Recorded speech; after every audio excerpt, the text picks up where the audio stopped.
Hello everyone and welcome back to this next lecture in this extra credit series for dynamical systems. Now, in this lecture, we're going to talk about regular perturbation theory.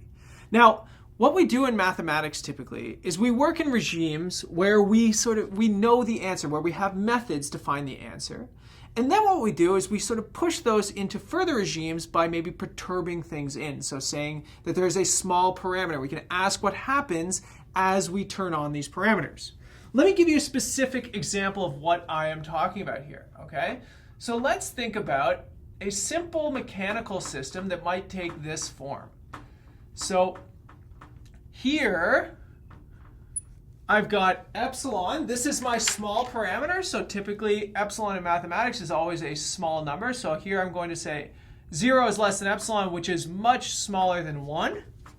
And what you can see here is that if epsilon is equal to 0, this is just the harmonic oscillator, one of the most famous, one of the simplest, one of the easiest equations of mathematics. You can derive, say, the motion of a spring being governed by this equation, although there's many other applications of it. And we know that the answer is just sines and cosines. So then the question one might ask is, well, what if I maybe account for some other forces? Maybe if I put some friction in there, so I have a derivative in here. Or maybe I have some restoring forces or some nonlinear forces.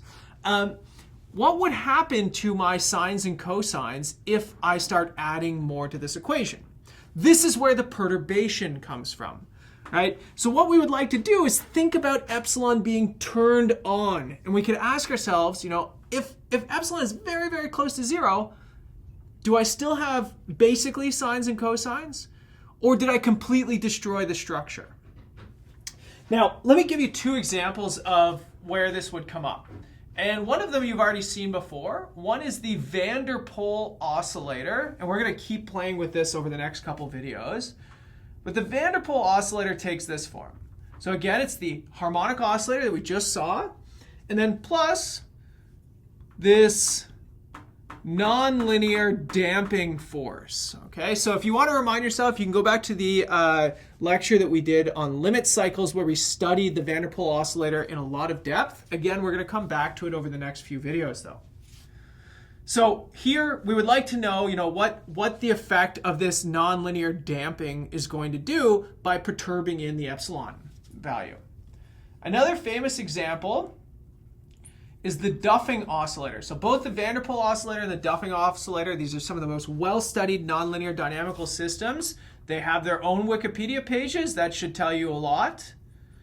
And in this case, you have a cubic nonlinearity that's being perturbed into this thing. Now, I don't want to go too much into the details here. Again, you can look up the Duffing oscillator on your own. But essentially what this is doing is this is giving you wells that you want to sort of fall into. So this is a conservative dynamical system. So you can apply some previous theory, and maybe you can trace out some of the trajectories based on the level sets of that conserved quantity. So here's what I want to do. I want to talk about the approach to regular perturbation problems, so problems that look like this. Well, what we would do is we would expand the solution in a series, in a power series of epsilon. So remember, epsilon is close to 0, so we can think about having maybe a Taylor expansion. So here's what we would do. We would say, okay, the 0th order part of my solution is a function of time. Remember, these are all differential equations. And then plus a small correction at order epsilon, plus a small correction at order epsilon squared, and you can keep going. And so in theory, what you could do is you could go to any power in epsilon, and you could try to identify what each one of these solutions are to get more and more accuracy and potentially allow you to take larger and larger values of epsilon, just like a Taylor series. That's all it is. So let's see it in practice, okay? Let's do an example. So I'm just going to sort of communicate the basic ideas of regular perturbation theory with examples, or with this example, because I think that once you see it done in practice, then you can kind of try and apply it. Every problem is sort of unique in its own way whenever you're doing these things, but the procedure is mostly the same.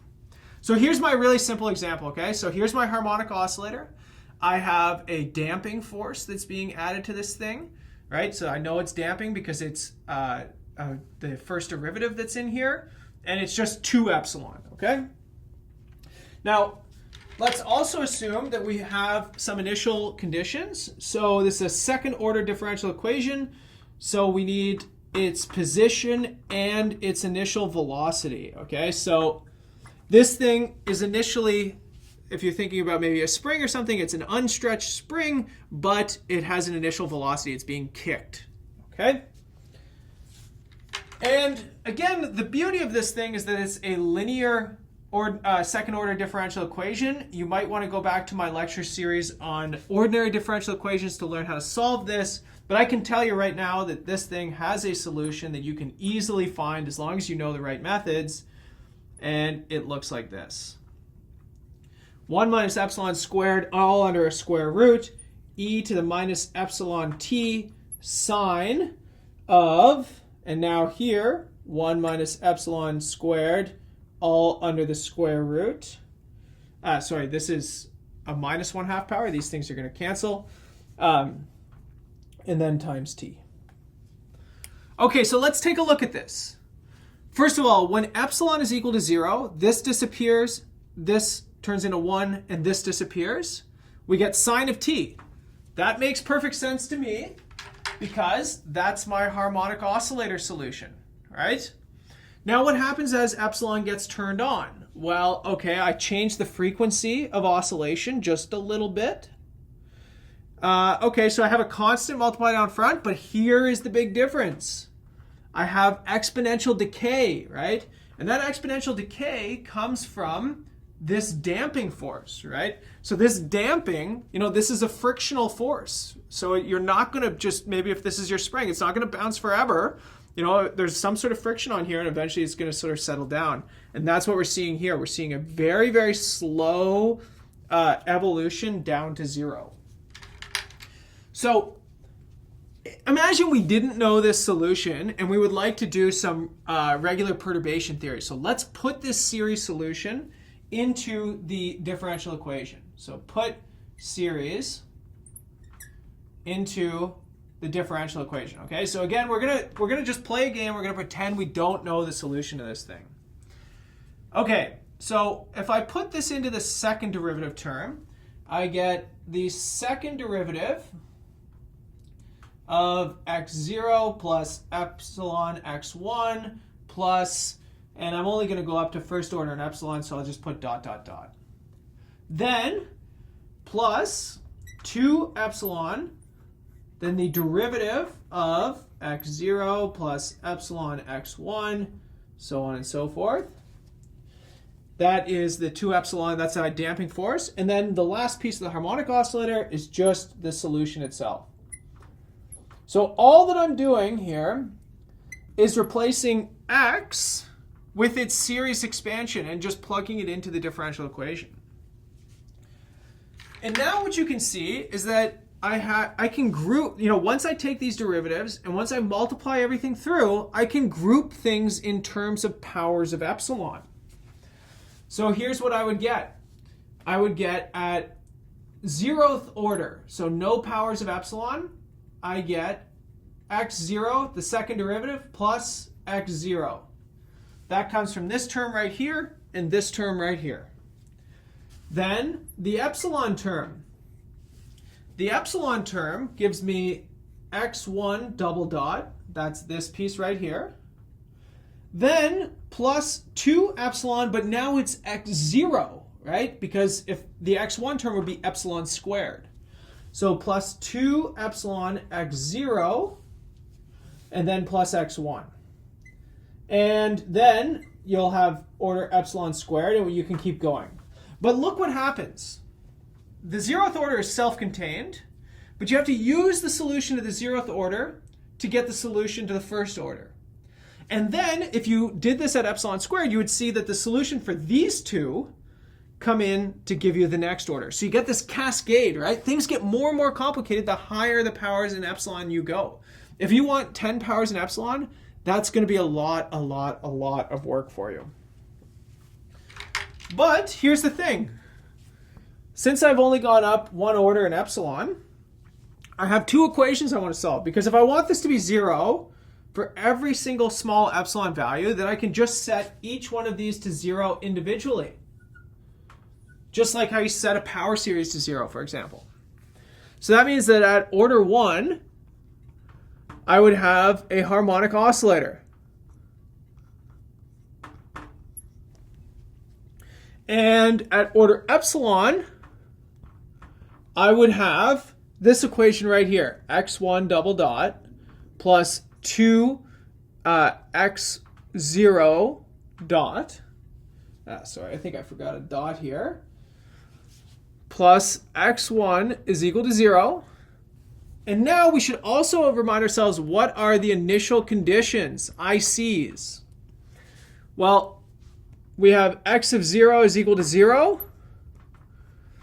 This would mean that x1 of 0 plus epsilon x, or sorry, x0 of 0 plus epsilon x1 of 0 plus epsilon squared of x2 of 0, so on and so forth, is all equal to 0. Again, if you want this to hold for every epsilon, this tells you that x0 of 0 is equal to x1 of 0, which is equal to x2 of 0, so on and so forth.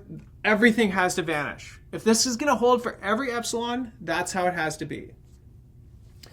Similarly, we had this x dot of 0 is equal to 1. Well, again, you can take a derivative here, and you would get 1 is equal to this derivative at 0 plus epsilon this derivative at 0 plus epsilon squared this derivative at 0. And if you want this to hold for every single epsilon, including epsilon equal to 0, this is going to tell you that the first order term is equal to 1, while all the other ones are equal to 0. Okay, so that one is a little more complicated. It takes a little bit of thinking. But let's go back to this now with these initial conditions. What do we get for a solution? We get x0 of t is equal to sine of t. That's exactly what I just saw over here with the exact solution. Remember I said that if you take epsilon equal to 0, you get the solution of the harmonic oscillator. Boom. There it is. But now look what happens. If I bring this down, here's what I get. x1 double dot plus x1 is equal to, now I get, so I'm going to take minus 2 because I pulled this over, and then the derivative of the x0 function, which is cos of t. Now, again, this is a linear ordinary differential equation. Maybe you might have to remind yourself how to solve these things. Again, fortunately for you, I have a whole lecture series on this. You're going to have to use variation of parameters here. And you're going to notice that you have a repeated root. You actually have what's called a resonance here. So this is going to make things a little bit more complicated to solve. But again, I'll put the link to the previous video in the description for this one so you can remind yourself. Let me just tell you what the solution is. x1 of t is equal to t sine of t. And again, this is using these initial conditions that I have right here. So I'm skipping some steps because I'm assuming you know how to do this by now.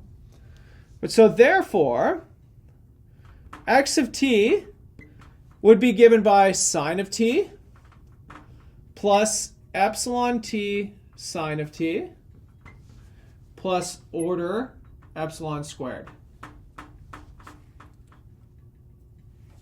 Oh, I'm sorry. This should be minus. Pardon me. There we go. So let's take a look at this. Okay? Epsilon is small, but if you think about a power series expansion or like a Taylor series expansion, you need everything to be kept small in your expansions. But epsilon is small, but t doesn't have to be small. T could be very large, right? I could be going 100 units into the future. And so this thing is not necessarily small, this epsilon times t term. This is a problem for me, right? Because that means that this expansion, so the expansion only works